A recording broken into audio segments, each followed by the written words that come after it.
Ari migawe na anu tilurung gunung anu kusim kuring tadi disebatkeun tetiasa diselawegeun atuh. Abot diselawegeun mah ya'budu rabb hadzal bait, ngagiringkeun jalma sina ibadah ka Allah beurang peuting ti beurang singkil puringkil rek ngabagikeun beas ka fakir miskin, tengah peuting ganti ku baju hansip bawa bedog rek ngajaga keamanan. Pae ngadadak kitu mah tuh. Kumaha atuh dibagi-bagi.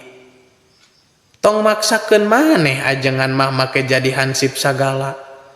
Geuwat wae dibagi dua. Ya'budu rabb hadzal bait, eta mah garapeun ulama.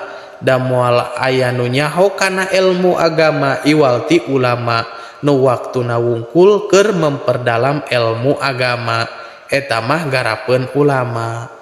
Ngeun sagetol-getolna ulama ngajak jalema sina ibadah ka Allah moal jalan mun teu dipayungan ku umaro, ku pamarentah. Jadi ulama ngagiringkeun jalema sina ngabdi ngabakti ka nu maha suci umaro anu mayunganana. At'amahum min ju'i jeung wa amanahum min khauf, eta mah garapeun umaro. Ngaratakeun pendapatan jeung nartibkeun keamanan, eta mah tugas umaro, tugas pamarentah. Ngeun sapinter-pinterna jalma nu lempang tengah peuting ti tajong mah geus kudu kumaha atuh. Ulama kudu ngadamaran umaro supaya lempangna teu ti tajong kana jalan pinarakaeun. Kakara nu kitu disebatna ulama ngahiji jeung umaro jeung pamarentah. Lamun teu kitu ceuk Rasul waspada ucutan.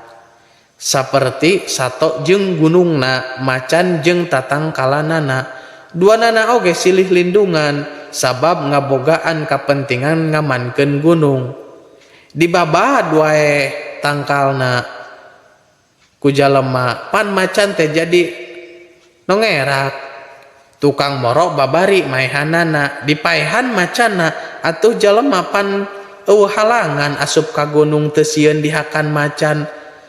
Bakal dibabad gunungna, akhirna jadi banjir ka sararea, tungtungna jadi malapetaka. Sakali deui ya'budu rabb hadzal bait, tugas ulama umaro anu mayunganana.